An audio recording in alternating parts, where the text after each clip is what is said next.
we see a reality that's not here today. We see it so vividly in our minds, and we almost see it so vividly as if it's already happening. And I was running fast to make that happen.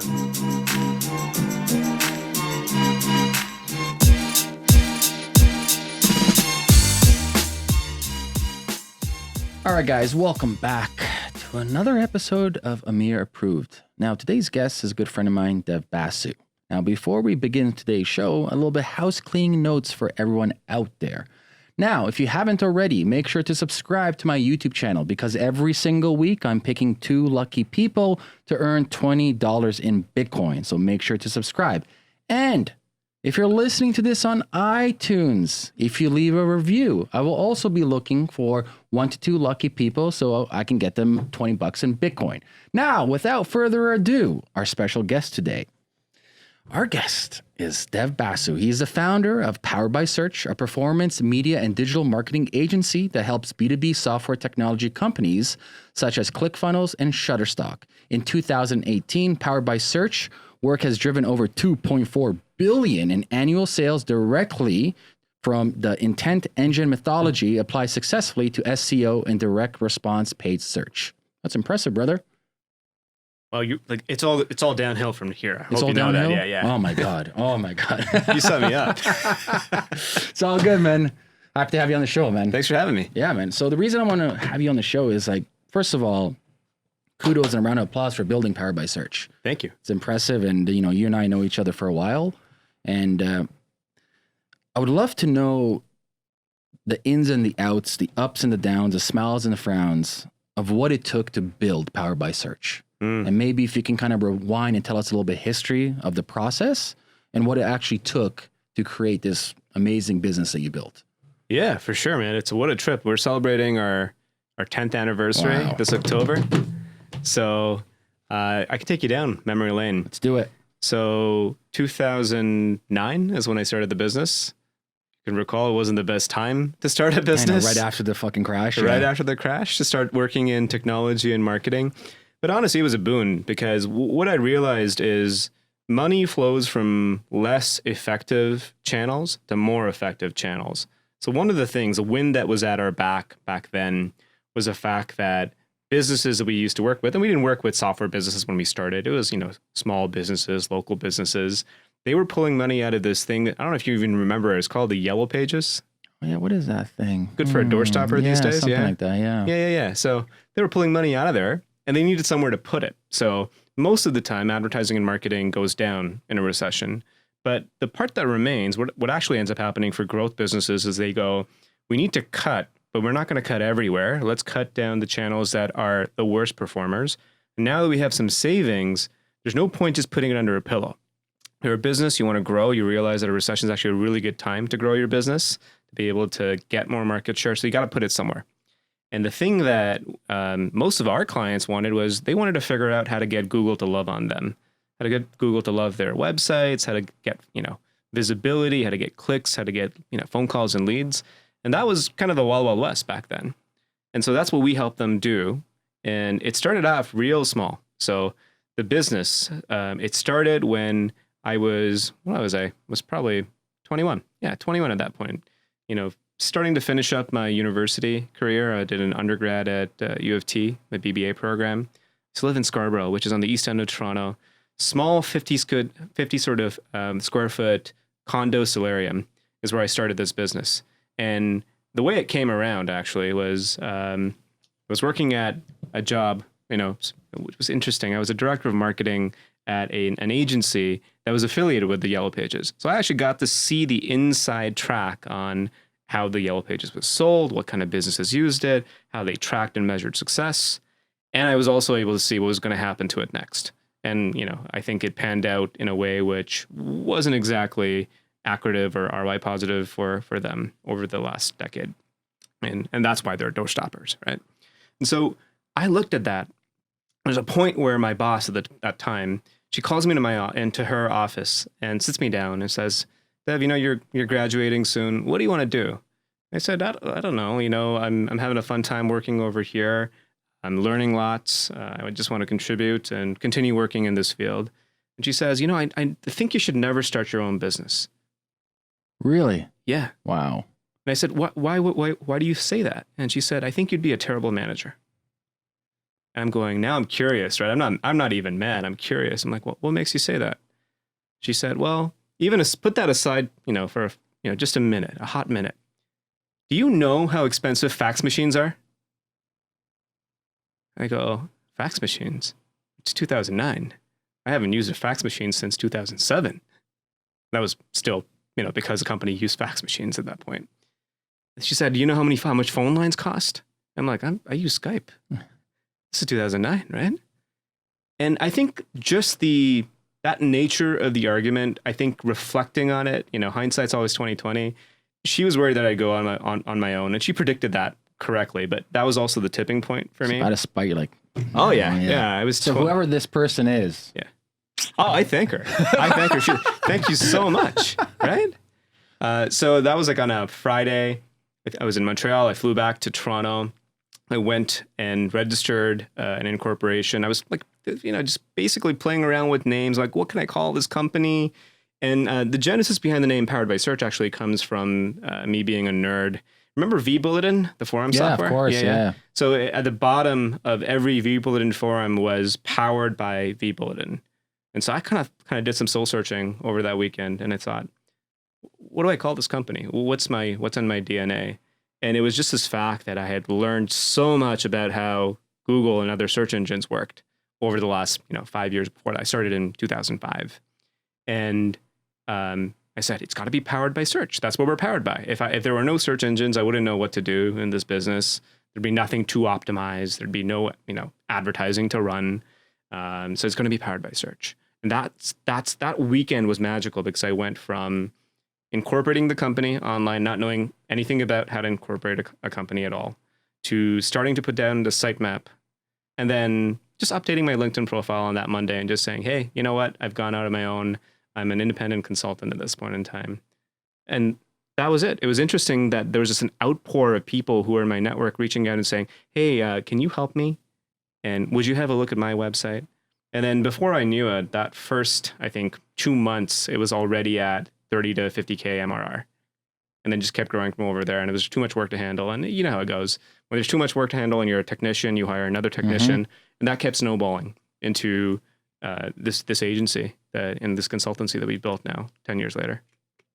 And so you mentioned 20K, 50K MRR. Yeah. Was that just through word of mouth? Completely through word of mouth. Okay. Yeah. It just came in, and one of the things that I really learned about pricing in the early days was never to charge by the hour. I made that mistake 2008, I'd say. I'll tell you the story, actually. I designed a website. It was for a florist in 2008. And I didn't know a lick of HTML or coding. And I thought this is a really good way to get paid to learn. So let me take this on. And this is back, like I was using Notepad to design these websites. And the guy gives me an Excel spreadsheet with, all the different types of flowers and whatnot he has. And he's got some images. He just gives me a USB key, no Dropbox at that point. Not that I can recall, at least. It says, design me a website. It's a simple directory style site. You just keep clicking until you get to a point where you find a flower you like and there's a phone number you can call. Super simple. So it was 100 maybe pages that I needed to design. I charged him $500 for this website. And then 100 hours later, I calculated my dollar per hour. Yeah. My effective hourly rate. And I was like, oh boy, this was an expensive lesson. Yeah. And so I think what helped in those early days was just using value pricing, understanding what expensive problem I was being hired to solve, and then really helping the business owners I was working with in as simple of a way as possible. And right now it's like what? 2 people, 3 people in the company? Yeah, it was 2 people. Okay. It was 2 people at that point in time. And then it grew to 3 by the end of the first year. It was 4. And then it just kept growing from over there. And so you're hiring people like developers, designers. Yeah. And in the beginning, they were like, Swiss Army knives, right? So people who were generalists, yeah. Complete generalists. And, they could talk to clients, and they could build decks, and they could write copy, and they could build ad campaigns. They knew how to do outreach, things like that. And then as we started honing, I learned about, what T-shaped talent basically looks like, where you can go deep in one area. And that's how we started building our functional practice areas. And so when did you, when you exhausted your word of mouth and referrals, what was your next strategy to take growth to the next level? We decided to practice what we preach. So that meant publishing, speaking, getting leads via our own SEO, our own AdWords. The one thing that you might see is like digital agencies don't advertise, the good ones don't. And it's all referral.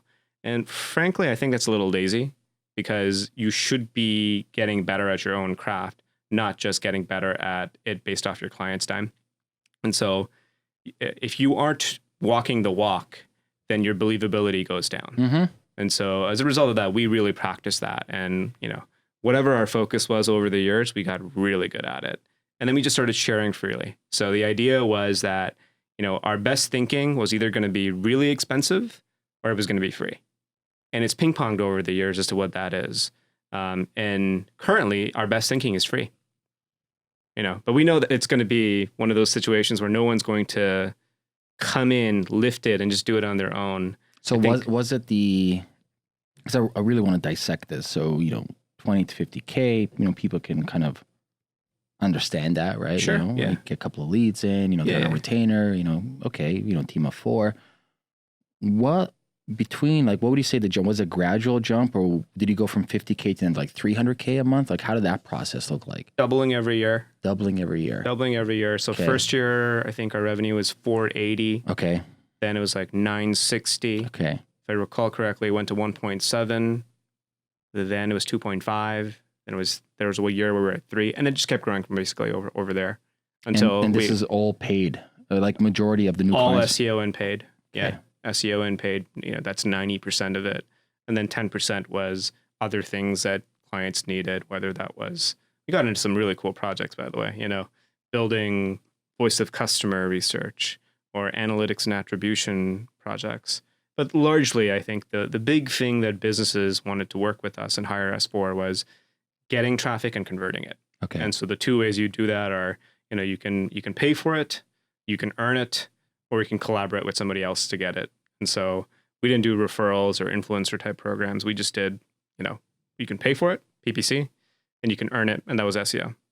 Yeah. So you're putting in the money in the vending machine. So if people are wondering, like, how would that campaign look like? So if we're winding back a couple of years, you're at the couple of $1 million revenue, say 1.9 million. Yeah. What did that funnel look like? So you're bidding on, what kind of keywords were you bidding on? Like, and for other agency owners or other people who might be in similar situations, is like, what was the strategy back then? Oh, just for like getting leads for ourselves? Yeah. I mean, you start at the bottom of the funnel, right? So if you're trying to get local clients, what we would do is look at all the variations of Toronto plus, digital agency, web design agency, marketing agency, SEO agency, and so on. Then you want coverage over there. And then you build up and you go, okay, so that's like somebody who's a small percentage of market who are already looking for an agency. There's so many more people who are in the market looking for help. They just don't know that they want an agency yet.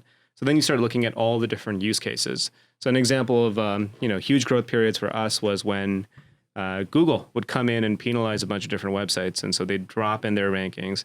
They'd reach out because what we had optimized for was Google penalty recovery. Okay. Or AdWords suspension recovery.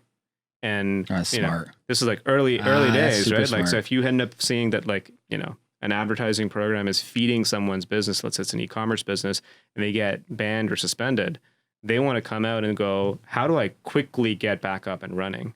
And so we bid for those terms. We would, optimize and have landing pages for those terms. So it's really scrappy, really, really scrappy stuff. And so, we didn't want to go 50,000 foot high level, talking about a lot of ideas, but not doing stuff. All CPC, landing page, fill out the form, get on a call. Easy peasy, right?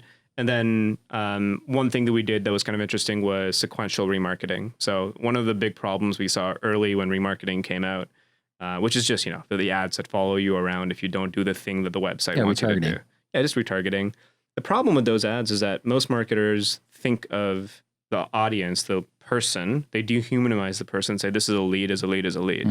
And so if you're a hammer, everything looks like a nail.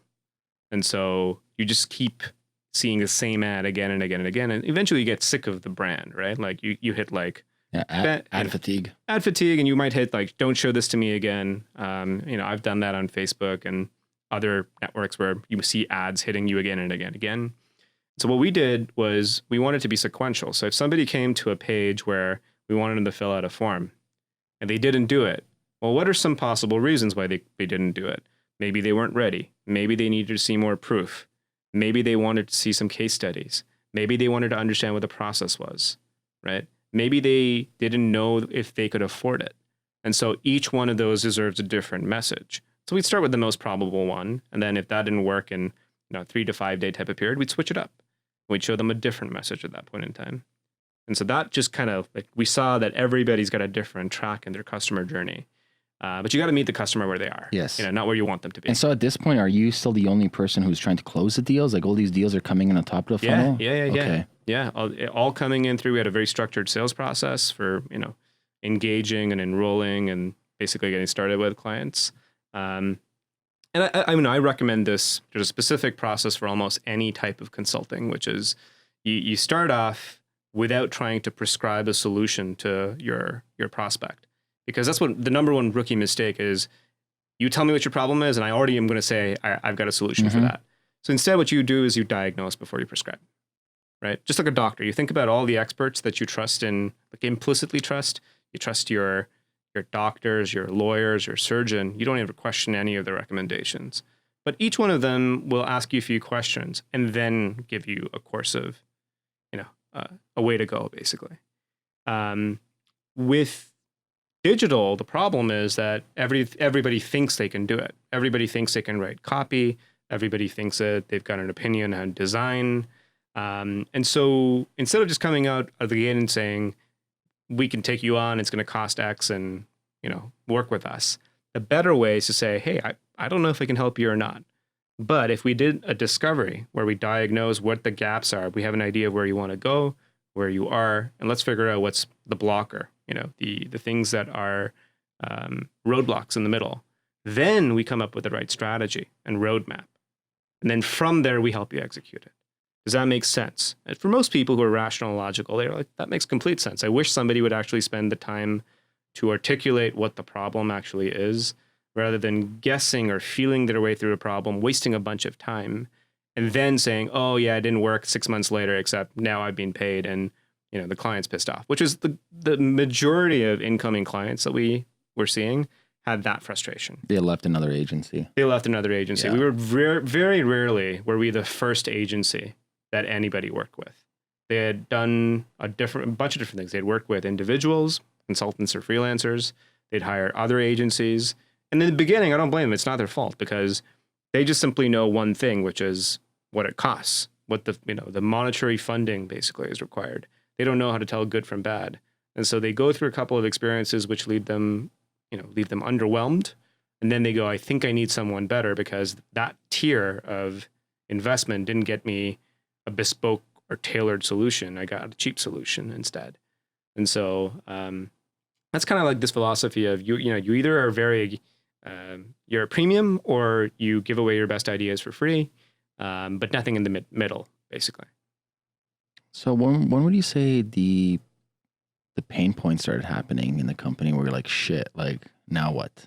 Oh yeah. So because right now, like you're doubling year by year. So that's, compound growth. When in that process, like what year was it like? Yeah. Like things are, I don't want to say falling apart, but things are fucking kind of hectic. They're hectic. Yeah. I think that came around year 3 for sure. I realized that we were having a hub and spoke model where we didn't have any systems. We didn't document anything. We were flying by the seat of our pants. Sure, really, of course, man. It's really just getting a bunch of smart people together and hoping and praying that things just work. Sure. So we had no one-on-ones. We didn't have a weekly stand-up structure.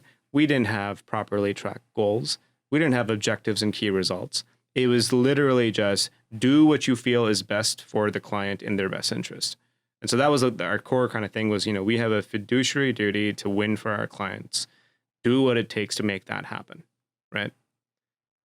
But when you start scaling your company and you get to the point where you're anywhere above 10 people, things start to fall apart. And it's just there's a simple equation for the nodes of communication. Mm-hmm. Developers would know this very easily. It's actually one of the first things that in the early days, LinkedIn used to test engineers with this question saying, LinkedIn's got this 1-to-1 and then, second degree, third degree, fourth degree, and it starts becoming geometric, right? The number of nodes of connection. So can you calculate what the most efficient way to get two people who are not connected with each other and 3 degrees apart to talk to each other? So I saw that and I said, okay, this is where it falls apart. People don't talk to other people and information gets lost in the ether and they assume that communication has happened. And as a result of it, they're operating in silos. And that can happen in a company as little as 10 people. So that was our third year where I reckoned that, we couldn't have a command and control type of structure. We couldn't operate without having meetings. We needed some structure in place. And the funny thing, I think, is, when you start a company, most people have worked at other companies and they hate structure. They want freedom, right? And then you start your own company and you realize that, oh man, like people say they don't want structure, but they actually crave it because it gives you lines to color within. The other thing as well is, I think in the beginning, you start hiring people who are like you. It's just a common human condition. No one tells you that you should hire complements of yourself. The things that you are not the greatest at, you hire for that rather than people who are likable and are easy to hang out with and exactly thinking the same way you are, which I did, So I hired for skills over sort of the DNA, the drive, nature, and acumen of what these people would bring to the company. And that was a mistake, obviously, in hindsight. And so around year 3 is when we really started sort of playing with what would it mean to put some structure in and creating SOPs and looking at what things we were doing that was repeated as well. And that's when we started putting in kind of the codification of who we were, what we stood for, how we worked. We created something called the playbook. And the playbook was the first thing that an onboarding hire would see. In fact, we started showing little bits of it, even in the interview process, as a means to actually show them that, look, we've thought this stuff through. We've spent the time. And I think that was a big game changer because one of the things that I discovered was different about the way that we built the company was all of the smartest people and the best people from a culture fit that we hired had one thing in common. They were typically a lone wolf wherever they worked before. They were the expert's expert. Everybody used to come to them and say, what do you think we should do? But as a result of that, they didn't have a feedback loop. They didn't have people to talk to and bounce ideas off of. And they craved that. And so when they came to us, they found that they were like, okay, these are just, a group of people who are really passionate about what they do. Interesting there. Pause for a second. You said something that struck me. Lone wolves work by themselves. Yes. Rock stars, self-motivated. How the fuck were you attracting these people? It was a couple of different things. So you do the basics, right? Like if you think about a Maslow's pyramid of hierarchy of, you have to realize that the best people are not looking for jobs. Of course. They're not. They're getting headhunted. They're getting headhunted. So we wanted to build community around what these people were not only involved in, but the next level up as well. So a couple of things that we did that were offbeat. And seemingly, somebody would look at us at that point in our journey and said that this was a waste of time. You should be going out and building a sales team or, doing something of that nature, or maybe hiring a headhunter. So instead what we did was we created a meetup series, and in Toronto it was called, Inbound TO, which grew quite large. And every month what we would do is just host a free meetup, different digital marketing topics, have a guest speaker come out. We would speak as well. And the idea wasn't to get a single client out of it. The idea was to assemble people and give them, to be the connector, really, in the room. We would say, you know what, we're going to put this investment in of time and money and effort. And it would always be after hours, by the way. It was never during work hours. It'd be like between 7 to 9 p.m. or 6 to 8. And, different people's offices. When we didn't have the space, we worked with friends who had bigger offices and could loan us a room and whatnot. These are like the early years, right? And that thing grew and grew and grew. And then we created a conference called Inbound Con, which grew, and it started fairly small, 100 people, and then at its height it was like 450 people coming out to a conference. We took over the CBC, their whole hall basically over there, and production costs of $300,000 for that conference, right? And so just by being this hub, I think it really helped with that very hard to track word of mouth, which then attracted these people to us. You became the epicenter. Yeah. It's hard to connect the dots kind of as you do it, and you just have a good feeling about it. But it's easy to look back at it and go, okay, I see how that all figured itself out. And so how now we have, thanks for sharing it. That's a really good strategy, creating community, right? Building the tribe, letting people know that that you not just respect them, but this is more than just business. This is about making friendships, building a local community.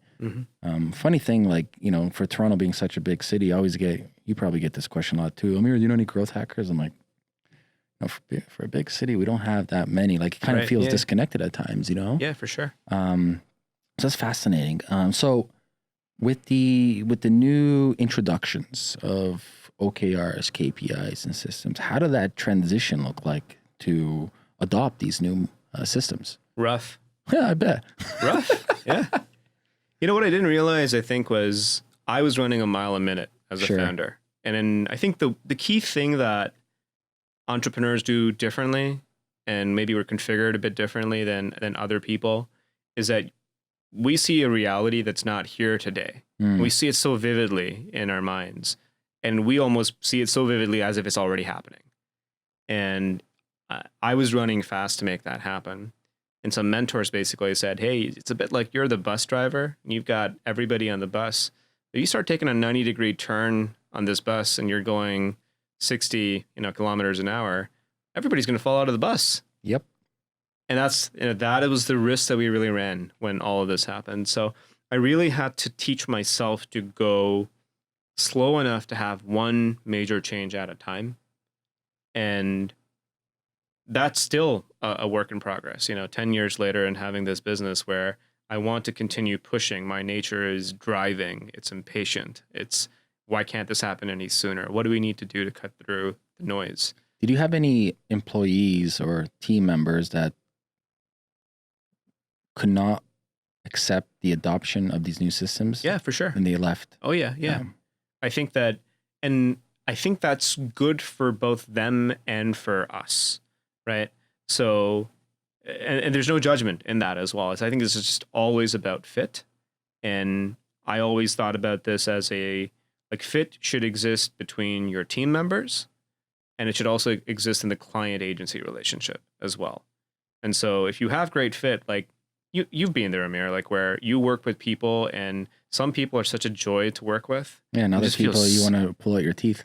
Yeah. And it just when you find the right person, when you find the right who, life is such a joy.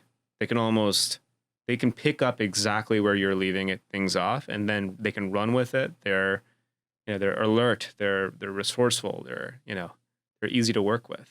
And so when we realize that you want to take a mirror up and look at yourself as well.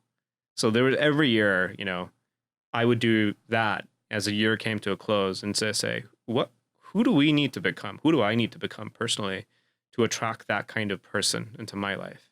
Whether that was a key hire, a key client that I wanted, even a reputation, right? Like, who do you need to go? What contribution do you need to make for that to be true? And so how did that process look like? Was it just you booking off 3 hours at a time, just think and have pen and paper, or? Yeah, I just basically go, I follow right now. What I do is I follow a process called Year Compass. Okay. And every year it's this, you can download this questionnaire essentially, and it helps you reflect. You slow down, you're just going to go, what worked well, what didn't work so well, what goals did I set that I hit that I What's should celebrate? What's the site for this? Yearcompass.com? Yeah, it's called yearcompass.co, I think. Your, like Y-O? Yeah, no, okay. year. Year Compass. Year Compass, yeah.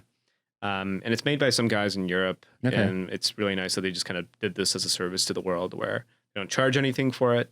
You can print it out. You can do gatherings or parties of people where everybody does it together as a group. I do it introspective, kind of on my own. And so that was one of the key processes that I used. There's that, and then just asking questions about how might I type questions? How might I improve our client service? How might I be of higher service to my team? How might I push my team in kind but gentle ways, right? And just like doing that, and also getting feedback as well. So we put in a feedback loop. At first, we used a system called Tiny Pulse. Oh, Tiny Pulse, yeah. And then and now we use something called Office Vibe. Okay. And the idea is fairly simple. It's like, work happens on a day-to-day basis. You can typically look back on a week on a Friday and go, how do I feel about my week? What were the highlights? What were the lowlights? And you should capture that and do it in a way where psychological safety is really important in teams. Like if teams trust each other, trust is the basis upon which everything else happens. Performance doesn't come without trust. And so, we put this in and we started measuring how happy and how engaged our teams are. And that would happen every week, right? It would just ask you different questions about engagement. And then we would run custom polls as well. So just to ask okay, how are we doing about topic X, or how am I doing as a CEO? What else should I be doing? If you were a CEO, what would you do instead? I love that question. Right? And it's great. You just start seeing all these different things that people see from their own lens. If they were in the SEO department, they would say something different than if they were in design, or if they were working with clients, they would say ABC things, and would just create ideas for where to go next. And so at this point, year 3, growing, implementing systems, some people leave, some people like it. It's part of the process. Are you hiring more sales reps now? Because it can't just be you closing the deals, right? So what's that next stage? What was that next pivotal stage to build your company, maybe 2-3x from there on in? Yeah. So what we found was, here's our characteristic. We're solving a complex problem, and we're going up and to the right in terms of the clients we work with. So higher ticket in terms of what they would invest annually with us. More complexity in terms of SEO and PPC. We moved beyond local businesses, moved to national businesses, franchises, e-commerce businesses, and then technology businesses, where we really found our stride, software and technology businesses. And what I found with that was they wanted an agency that had a codified way of thinking. So not just smart people, but smart people with a way of doing things that would get them to the result that they wanted. And the second thing was they wanted transparency as well. That was something that really lacked in this industry, where agencies would do this thing where they're cobbling together a deck 5 minutes before the client walks in the door, and they're like, hey, look over here. Yeah, okay. Yeah. And then they would just make stuff up. And so we saw all of that. And as we were rolling it out, the key thing that we wanted to really emphasize on was that we will be in it to win it, both for ourselves and for our clients, is one of our core values. Win-win situation. Just a win-win situation. A win for you is a win for us. Exactly. Yeah. And then you're aligned, right? I think but you'd figure that would be basic business practice. Yeah, it's hard though. I think it's ingrained. You start seeing it in interesting ways. I'll give you an example of where I found that incentives mean everything. So the way people behave is highly predicated on what their incentives are. Always, man. Right. We're creatures of habits. Right. So if you create good incentives, you get good behaviors. Basically that, right? So I'll get to your point about whether we hired salespeople or not in a second. What we found is with clients who were bigger, and we started working with national, global brands like a FedEx, BMO, Remax, etc. Their procurement departments would start getting involved. The buying department. Now, procurement departments, I love them. God bless them, but they start thinking of every single thing that they buy as a blue widget. So if you're trying to buy expertise, if you treat that the same way as you're buying computers, doesn't quite work. It doesn't give you the end result. But the incentive is always, we need all of our terms to get accepted on our terms that protect us against risk, making sure that we get the best possible price, and we need to negotiate down the prices as low as possible, essentially. And so we started looking at that going, oh, this is really interesting that their incentives are set up this way. How might we, win in that situation? And it was not to battle procurement. It was the best way to win in that situation was to have an internal champion to whom the cost of not hiring us was larger than the cost of doing so. And so we recently did this with a large brand, and procurement was giving us a hard time and just saying, hey, you know what, like we can't do this and that. You got to accept our terms. We'll pay you in 180 days net. I'm like, no, that's not going to happen. 180 days. 180 days.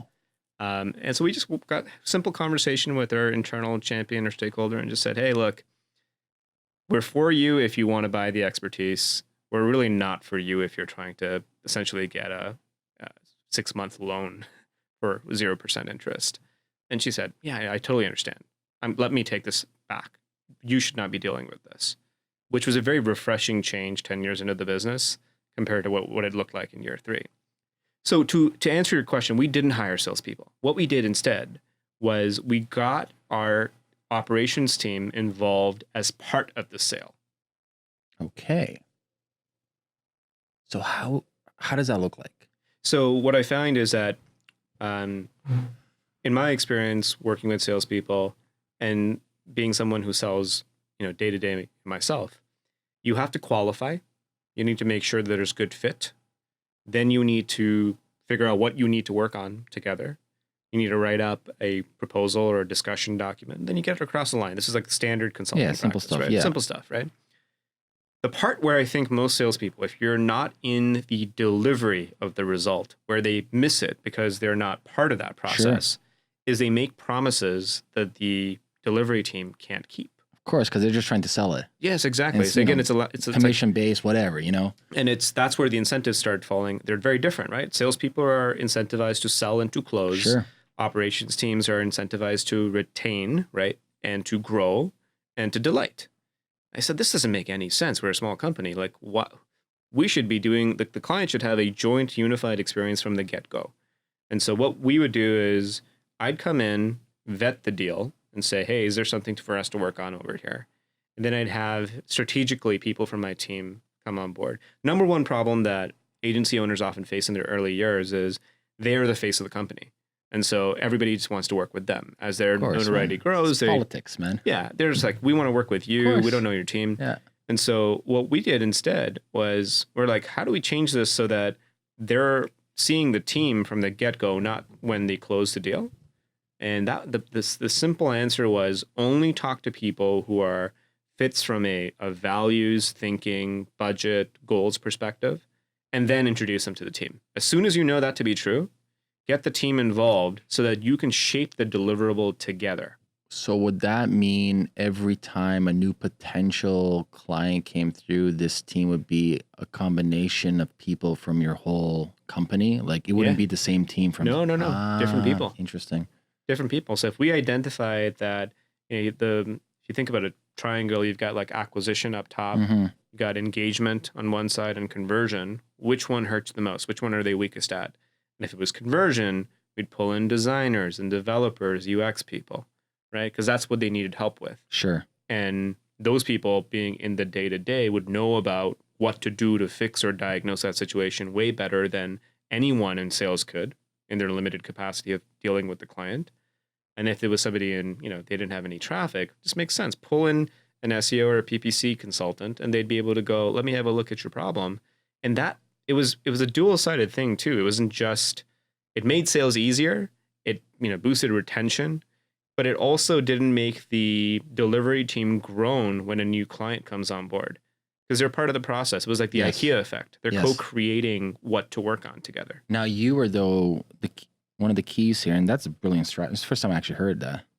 The IKEA strategy? No. This kind of sales, kind of integration, sales process engineering. Yeah, because everything is kind of siloed before that. So the beginning part though is you were still triaging or vetting at the beginning, right? So you're doing the filtration to kind of weed out the potential good and bad fit at the beginning. Yeah. Well, so there's two things. Like, so even in operations, we think about it as when you're starting to work with collaborating. So if you're a senior consultant and you want to work with your team to deliver, you're not involved in a day-to-day delivery. It's like the 10-80-10 rule. You shape the project in the first 10% of it. The team carries it 80% of the way, and you polish at the other 10%, right? And so you're influencing the work on both ends of it. But the largest part of it is the expectations or the outcomes are set. The team knows exactly what they need to do. And then you bring in people to help you with that 10% as well to help them grow. So let's fast forward. Like, let's say a contract comes in, it's a $100K contract. Yeah. Whatever. Sure. Maybe takes 8 months, as long as it takes. Oh God, I hope not. Yeah, we close that a lot faster than 3 months. Yeah. 3-month contract, right? Yeah. How do you have the system set up for at the end of the line to kind of continue this relationship with that company? Yeah, great. Okay, so I'll give you a more recent example. So went on honeymoon recently, Portugal. By the way, 3 weeks. congratulations. Thank you.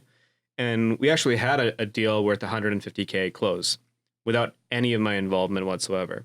Didn't even open the deal, right? And so all I knew in terms of updates was deal came in. I had a director of strategy come in and vet the deal. He created a project task team to come in and say, what would the diagnostic stage, the discovery stage look like, the road mapping, the execution stage. Now that that's closed, what we also have is unlike a lot of agencies that have like account managers or account directors, we tried that for a couple of years. Didn't work for us at all.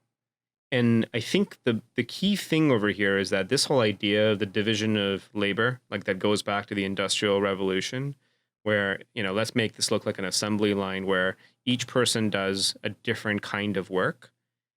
In what we do, it just doesn't work, and not in our experience at least. And so the best consultants are the ones who can understand the client, understand their business needs, translate those business needs into what needs to be done in terms of the work. They don't necessarily need to do all of the work, but they can work with a team of people to do the work.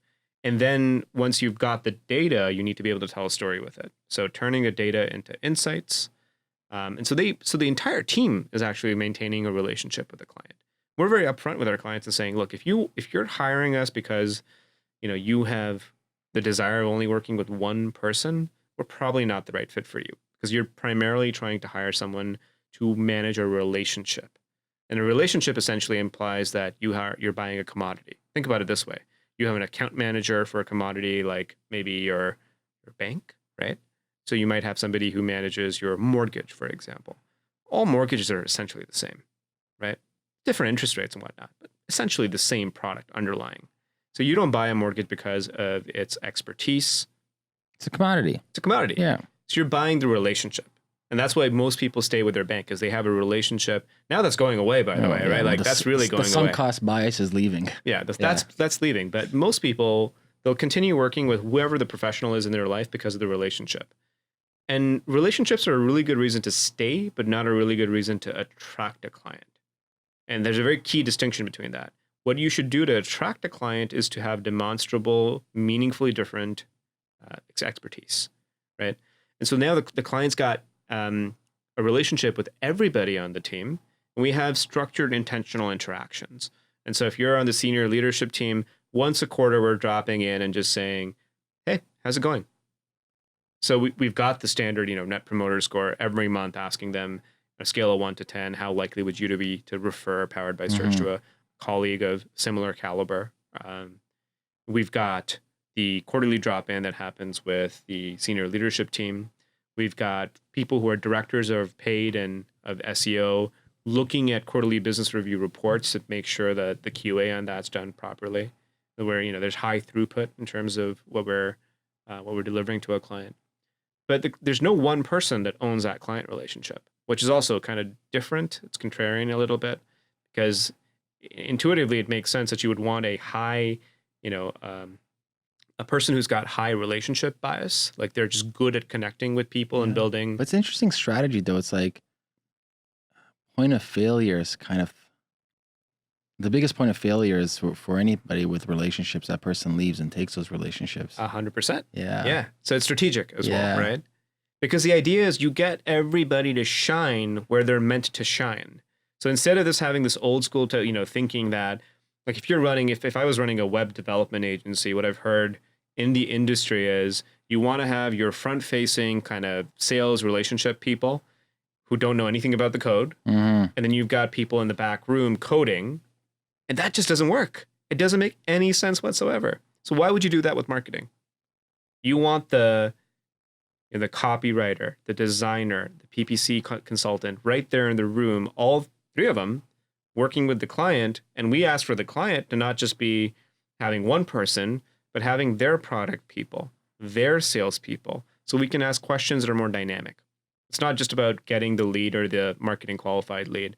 Hey, how did that demo go? What questions are you asking on the demo? Where are you finding friction? And then it's just beautiful. Like, there's a book that came out recently. It's called $1 Trillion Coach. You heard of that? I've been meaning to read it. It's a great book. I actually downloaded on Audible. It's still sitting there. It's a great book. So one of the quotes in this book is from the specific coach is work the team, then the problem. Don't work the problem first and then the team. So the idea is if you just pair up people and you point them in the right direction and say, go figure this out. I don't care how you figure it out, but work together to figure it out. Don't just say, okay, I got the problem and you go off in your own silos. And we do that on our team, but we also do it with a client. And we say, look, let's start from the same side of the table and approach this problem together. And we're just going to be a better together approach. Wonderful. And so that's around year 3, year 4. Yeah. And that ideology has existed all the way through. Amazing. Yeah. When would you say the next hurdle or roadblock kind of came in after like year 3 or 4? Yeah. So year 4, I was in a place in the hub and spoke model going, I don't have enough time to spend with, we're a team of 14 or 15 at that point in time, to spend with each and every one of these people developing, their competencies, capabilities, or growth maps, all of this type of stuff. And I thought I couldn't hire at that point, and I was naive enough to think that I couldn't hire anyone to help me with that. So what I did was I said, okay, the only way to go about this is potentially to find someone to partner with, give away equity in my company, get a few partners on board, and maybe we could divide and conquer. And so I went and found a few people who were running their own agencies, ended up partnering with them, and then stayed partnered with them for the next 4 years. And that process was very interesting. Going through the process of merging together and the process of working together.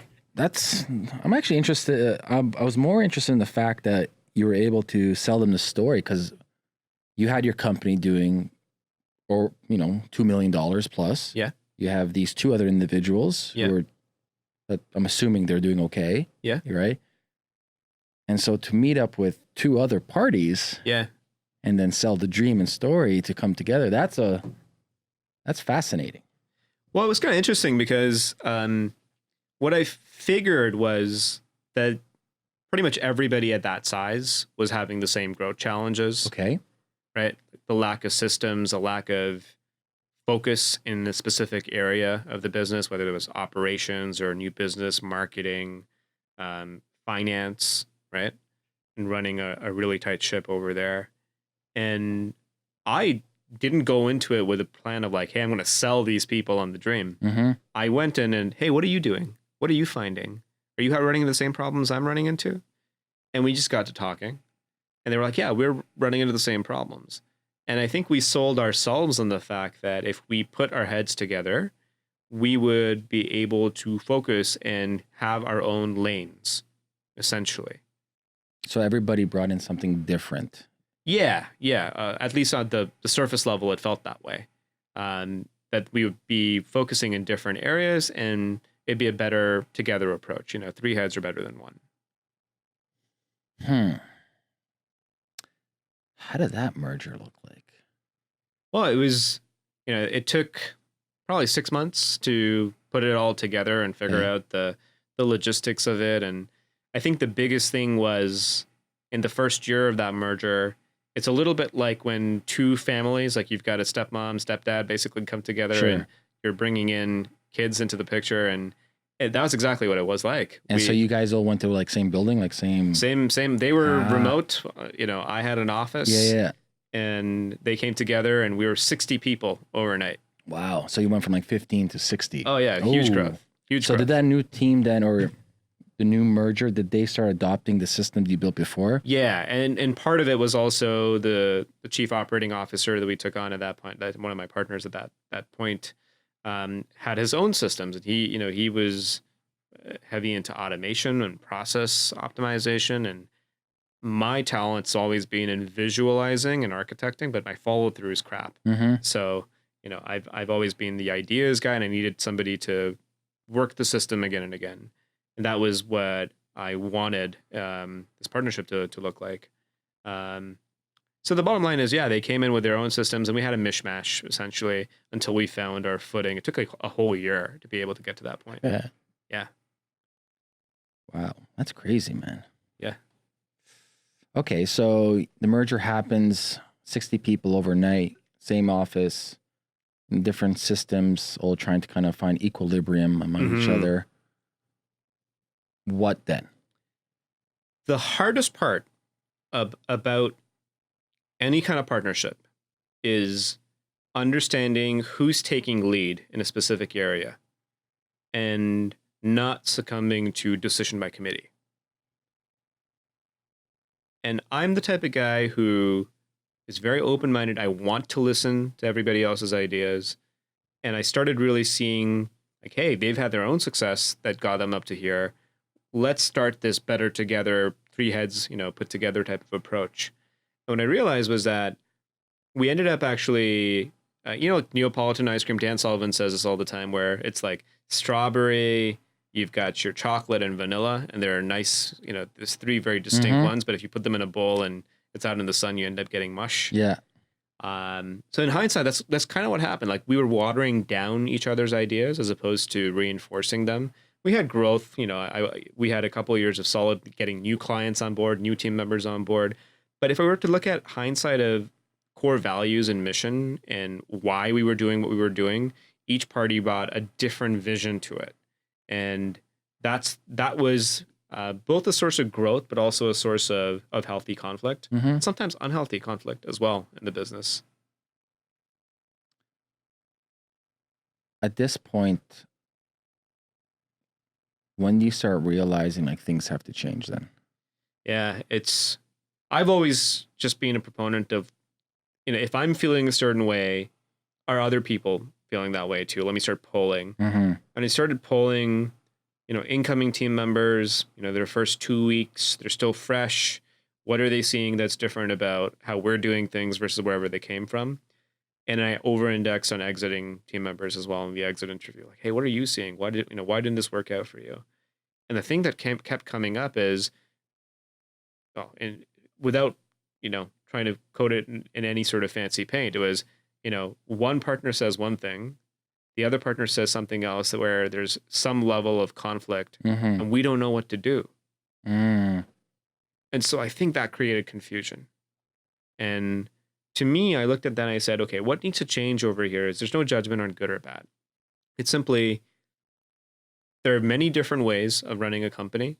And what a team needs is clarity on what is the one way that we're going to run this company. And that's the clarity I think the team deserved. And so I looked at that and I really went, I think we need to change the way that we're approaching this and the way that the business is being run. And that led to a conversation in 2018 where we decided that, well, one of us is going to buy out the others. And that process culminated, last year in June, where I bought them out of their shares. And that's a whole circle, isn't it? Like from 2014, going from running a business as a sole founder. How did that conversation go? Like originally, was it like random, like, hey guys? I think that the key thing I found about it is that people don't like being surprised. And so what I really focused on was, how do I deliver a firm but kind message as well? I don't think they were surprised by it. I don't think any of us were surprised by the conversation. It was the right thing to do. And then, as is probably true for anyone going through an acquisition or through an M&A type of process, it kicks off all sorts of dirt into the air, right? And it's a whole thing. Oh yeah. It's a whole thing. Oh yeah. Yeah. Because each side is trying to figure out how do I get bigger piece of the pie. I brought this and that. Well, it just goes back to incentives, Mhm. right? You know, you have opposing incentives at that point in time. And so it's hard work. It is. Oh, yeah. It is very hard work. Yeah. How long did the negotiation or process take to solidify? close? Yeah. Yeah. Well, I mean, I'm exceptionally fortunate that it closed in 3 months. Really? Yeah. 90 days. 90 days. Everything. 90 days. From bringing it up, talking. Yeah, and I thought about this for a long time, Wow. though. I was thinking about it towards the end of 2018, talking to some mentors, trying to figure out what the right, because I wanted to really, like when I'm set on a direction, I really go for it. Mm-hmm. And I'm a high fact finder on the Colby. So it just means that I'm gathering a lot of data. I'm playing it through all the angles. And then I commit, right? And so I knew what different directions it could go down. And I had lots of great people in my, support network helping me both as a great ear to kind of listen to what was going on, to mentor me through the process as well. And so that's one of the reasons why it was most, it went as sort of efficiently as it did. It kind of like, I know a lot of entrepreneurs where like my friends are entrepreneurs. So there's someone else who I know in our community who closed their deal recently. And that deal took a year and 8 months, which is a long time, a Yeah. long time if you think Yeah. about the opportunity cost, right? In the negotiations, did it ever bring up that they maybe wanted to buy you out? Oh yeah. Yeah. Yeah. That was like there's a dance that happens, right? So the dance is about, it's like playing poker. You don't want to Sure. show all your cards. You don't see everyone else's cards. And so it's a back and forth where you have to strategically kind of think about like what's right for the company. What do you want personally? And what does the other side want? Mm. And I learned a lot about negotiation last year. Masterclass, man. Oh, I felt like I could talk about that for hours. Looking back in hindsight, anything that you would have done differently with the negotiation? No, I mean,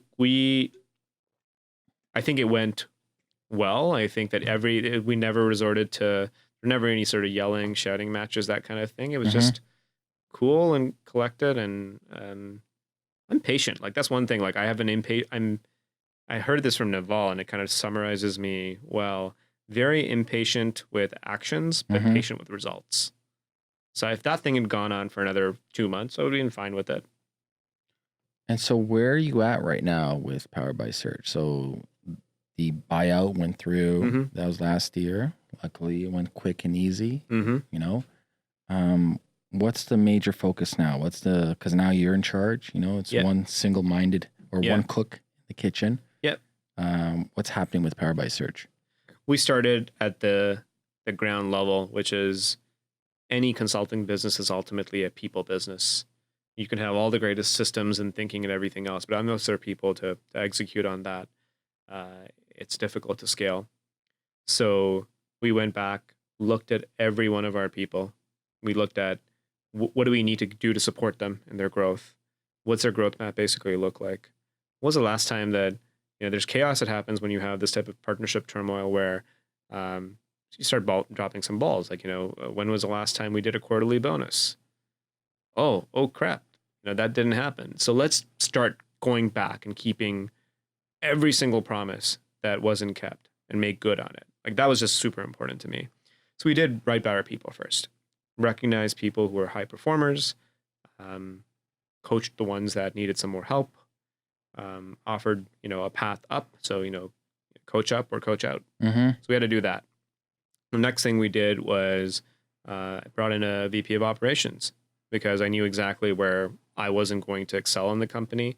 Needed somebody with high systems follow through, and looked at, through my network and talked to people and found this person and hired her. And then went to clients and said, hey, what could we be doing differently for you than we're doing today?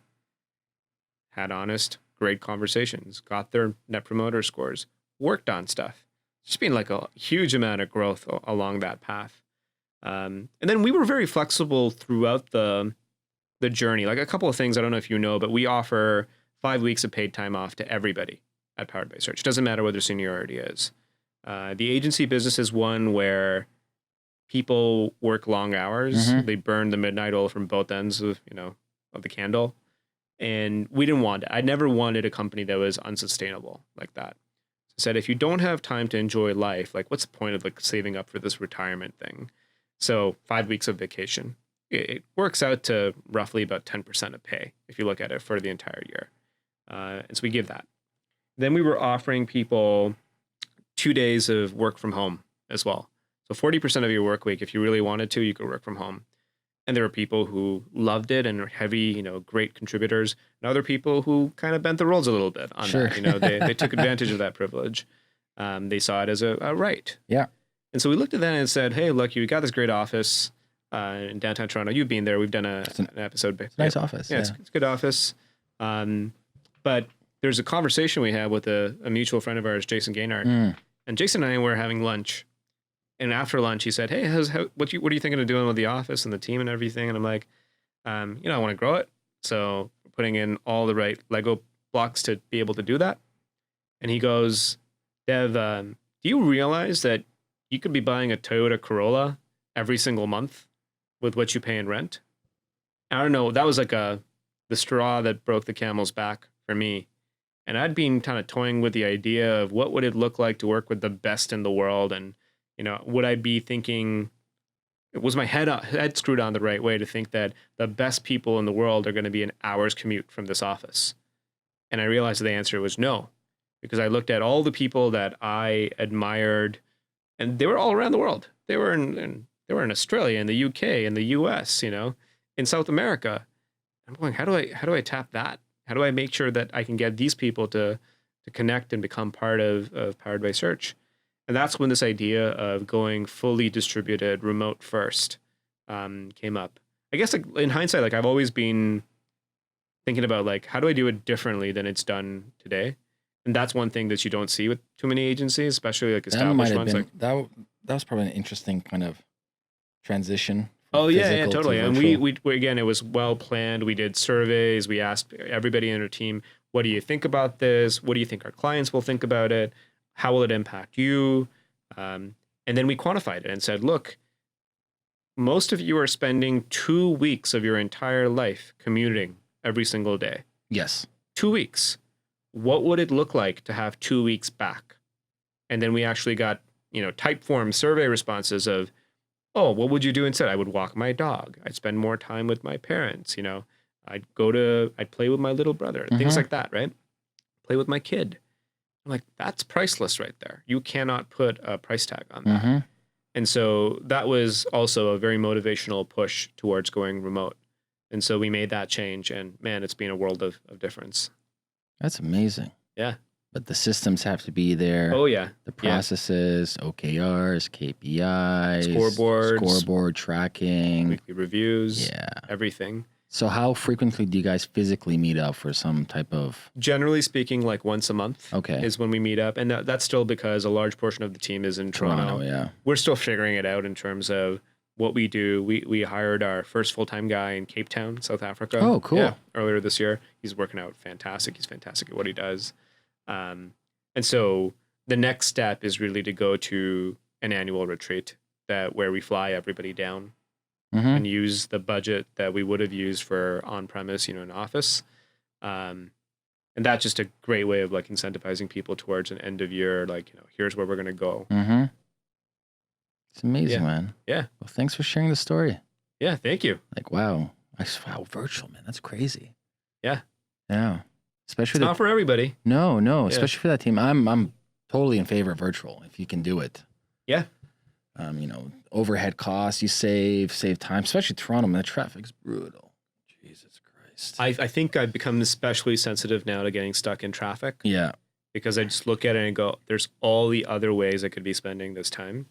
No, the funny thing is that remote doesn't mean you're working at home and No. not stepping out. Like I am very happy to jump on a flight to go see a client Mm-hmm. because that's quality in-person time. You know what I mean? Like the difference I think is when you are putting in that time in the commute, but it's low quality. That's right. That's a waste. Yeah. And I think remote work is the future. Cool, man. Well, Dev, thanks for sharing. Dude, thanks for having me on. Man. If people want to get in touch with you, learn more about Powered by Search or what you're doing on the side, what's the best resources? Hit me up on LinkedIn. Just search Dev Basu. And then our site, poweredbysearch.com.